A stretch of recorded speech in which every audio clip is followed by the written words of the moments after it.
Uzbekistan. Amiche, ci siete? State bene? Insieme siete sbocciate come un giardino fiorito. Nessuna forza può farvi appassire, né la tempesta può impedire di realizzare il vostro desiderio. Desiderio di un partner. Sono stanco del dolore del mio cuore e non ho ancora trovato una cura. Mi consumo cercando te, o amata.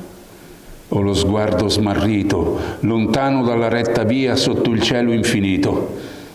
Spero che qualcuno mi prenda per mano e mi guidi nel cammino. Cerco una guida, cerco te.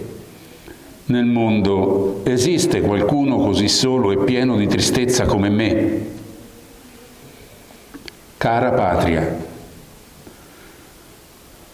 che cosa c'è al mondo più caro della patria? Non esiste nulla di più bello e maestoso. La patria è la corona fiorita del cuore e della vita, è il significato dell'esistenza. Gente, abbiate cura gli uni degli altri. Custodite il destino del vostro futuro, che da cuore a cuore splenda la luce dell'amore verso la patria.